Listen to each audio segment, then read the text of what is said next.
The night before everything changed, the prairie was so quiet you could hear a horse breathe from a mile away. And yet Clara Dawson swore she felt the ground trembling as though danger itself were moving beneath the soil, creeping closer to her doorstep with every passing hour. Some would later call it a premonition, others just the weary imaginings of a widow left to guard her child alone.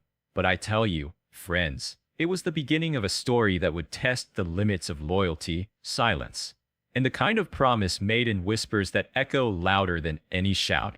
Now, before I take you into that night and the days that followed, let me say this. If you believe that no mother should ever have to face the world's cruelty alone, then make sure you like and subscribe, because stories like this one deserve to be remembered, and together we keep them alive. Clara was not a woman given to fanciful fears. She had buried her husband, survived 2 winters without him, and learned the hard way that a woman in Red Rock County who wept too loudly would only invite pity that turned quickly to gossip.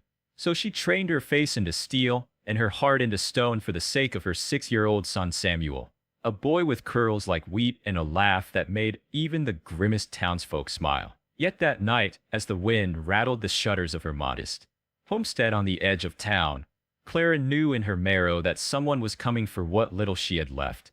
You see, her late husband's death had been officially written down as a ranch accident, trampled under his own horse in a moment of bad luck. But Clara had heard the whispers at the mercantile, whispers that the powerful land baron Elijah Whitlock had long coveted the Dawson grazing land and the rights to the creek that cut across their back pasture, whispers that a misstep in the dark might not have been so accidental after all. And though she tried to shield Samuel from such talk, the boy was sharp and already sensed the shadows gathering around them. On that same day, Clara found a note slipped under her door, and signed but written in a hand she recognized from years of seeing it on legal notices tacked around town. It was Whitlock's hand, blunt and broad, the kind that signed away lies as though they were mere business contracts. And it said, "Time is up. Hand over the deeds, or watch your boy suffer the way his father did." Clara's knees nearly gave out reading those words, but she burned the paper in her stove before Samuel could see it, knowing that fear left unchecked in a child could turn into a lifetime of nightmares. That evening, as the church bell tolled faintly from town and the sky bled into a dusky purple, Clara did something she never thought she would do. She sought help from a stranger. His name had floated around town in murmurs all week. Eli Mercer, a silent cowboy who had drifted into Red Rock without fanfare, riding a scarred bay horse and carrying with him the look of a man who had seen war and chosen not to speak of it. The saloon hand said he could go an entire night at the card tables without saying a word, and the blacksmith swore he had once seen Eli break a wild stallion with nothing more than a steady gaze. No whip, no rope, just a silence that pressed heavier than thunder. To most folks, such a man was unsettling, but to Clara, with the note still burning in her memory, unsettling felt safer than helpless. She found him at the churchyard, long after the last parishioner had gone home, sitting on the low stone wall sharpening a blade in the fading light, his hat shadowing eyes that seemed fixed on some horizon no one else could see. Her footsteps faltered as she approached, because she had never spoken more than a greeting to him before. But desperation robs a woman of hesitation, and when Samuel's laughter drifted from the house behind her, high, bright, unguarded, she stepped closer until she could smell the leather of his coat and the faint iron tang of sharpened steel. Her voice, when it came, was no louder than a prayer. "Protect my child, I'll owe you forever."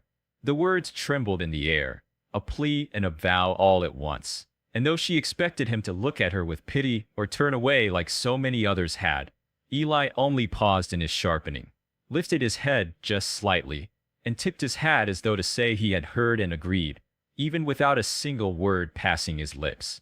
Clara's heart pounded as she walked back to the house, wondering what sort of bargain she had just made, but in the deep silence that followed her plea, she felt for the first time in years that maybe, just maybe, she and Samuel were not alone against the world anymore. In the days that followed her whispered plea, Clara found herself living in a strange twilight between fear and fragile hope. For Eli Mercer, the silent cowboy she had entrusted with her son's protection, settled into their lives with the quiet certainty of a shadow that belonged there all along.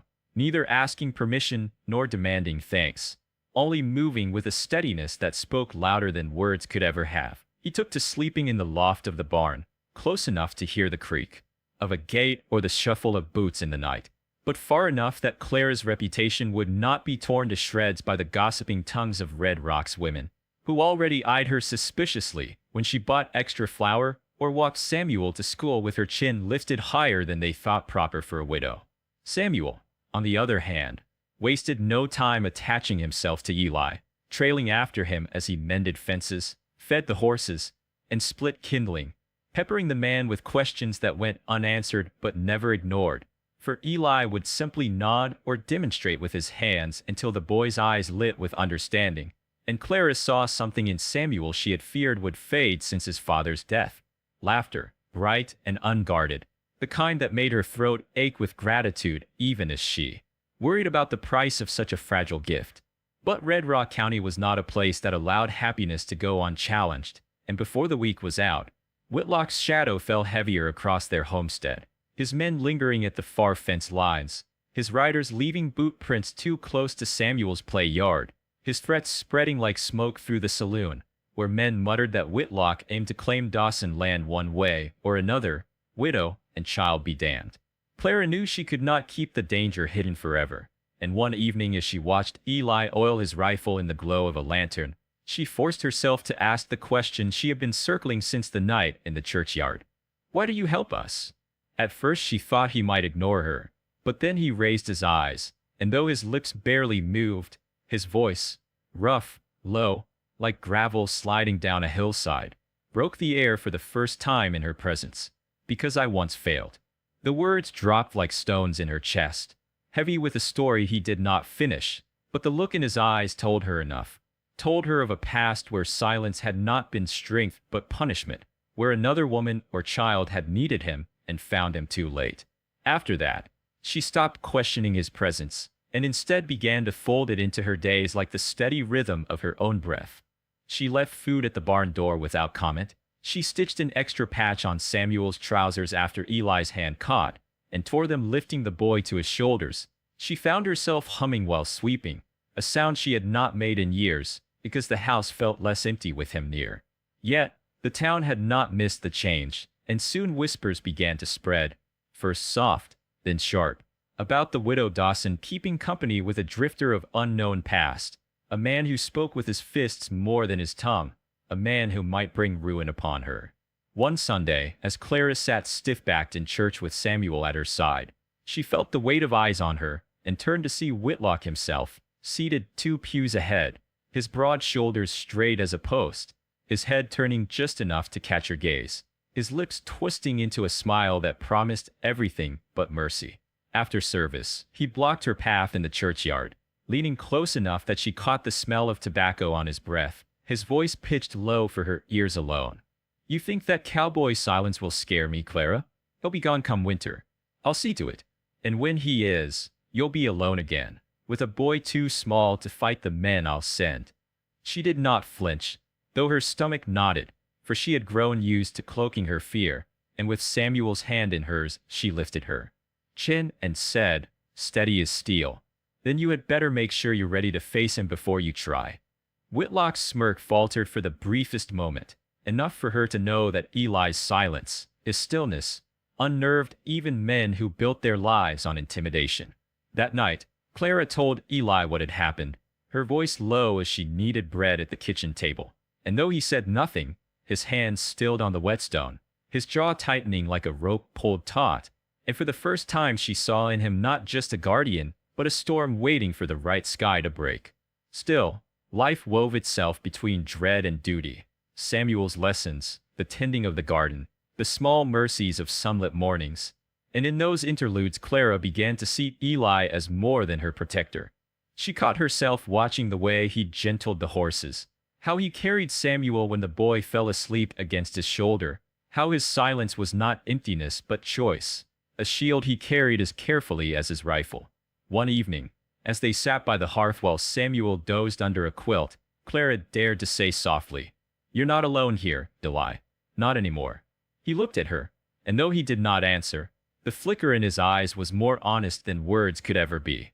But Whitlock was not a man to be stalled by silence or softened by kindness, and soon the threats sharpened into action.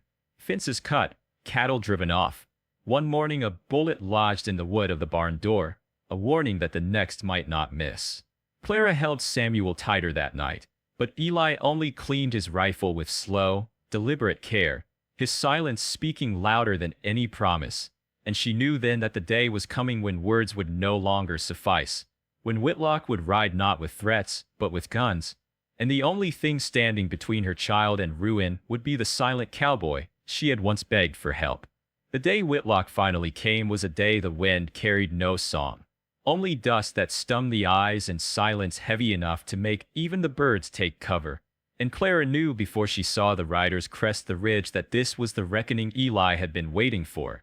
Whitlock brought 5 men, all armed, their faces hard and hungry, while he himself rode at the front with the arrogance of a man who believed he already owned everything he touched. And when they reined in before the Dawson homestead, Samuel's small hand clenched hers so tight it nearly hurt, yet she held fast, for a mother's fear must never show when her child is watching.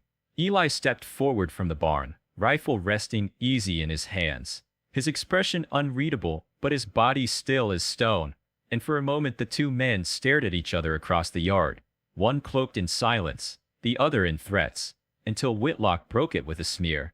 "Step aside, Mercer. This land's mine, the boy's mine, and that widow owes me more than she'll ever repay." The words twisted Clara's stomach, but Eli did not move, did not speak, until the air itself seemed to tremble with the weight of his stillness.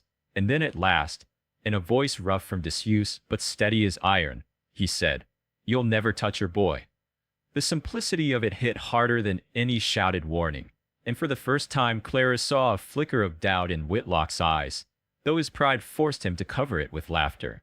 The standoff broke in a flash, the crack of gunfire splitting the silence, horses rearing, Samuel crying out as Clara dragged him behind the porch rail. But through it all Eli moved with a calm precision that was almost terrifying. Each shot he fired found its mark. Each step he took shielded them. His silence turned to thunder in the chaos, until Whitlock's men fell or fled, leaving only their master bleeding from his shoulder, hatred blazing in his gaze as he staggered to his feet. "This isn't finished," Whitlock spat, but Eli's rifle never wavered, and Clara, rising to her full height, her voice sharp as any blade, answered before Eli could, "It is. Red Rock knows who you are now. You'll hang for what you've done." And with those words the last of Whitlock's blusters seemed to drain, for even a man as cruel as him understood that once the truth took root in a town, no amount of forged deeds or empty threats could uproot it. He fled into the horizon, his power broken, and though Clara knew justice would be slow, perhaps cruel in its own way, she also knew that his shadow no longer reached her doorstep. When the smoke cleared and the dust settled, Eli lowered his rifle, his shoulders sagging as though the weight of years had finally caught him, and for a heartbeat Clara feared he might leave as suddenly as he had come, slip back into silence and vanish like all drifters do. But then Samuel ran to him, wrapping small arms around his leg, looking up with tear-streaked cheeks, and whispering, "Pa." And in that single word something shifted that even Eli could not deny. He bent, resting his scarred hand gently on the boy's head, and when his eyes lifted to meet Clara's across the yard, she saw not just the silent cowboy who had answered her plea, but the man who had chosen to stand, to protect, and to stay. Later, as the lantern light flickered in the Dawson home, and Samuel slept safe at last, Clara poured 2 cups of coffee and set one before Eli without a word. And though he said nothing, the faintest curve of his mouth told her he understood that promises whispered in desperation had become a bond forged in fire and silence alike. The prairie wind returned that night, carrying with it the smell of rain and the sound of life resuming, and Clara Dawson, widow no longer alone, knew she would never again mistake stillness for emptiness, for in the silence of Eli Mercer she had found the fiercest vow of all, a future guarded not by fear, but by loyalty, love, and the quiet strength of a man who had given her child, and her heart, a reason to hope again.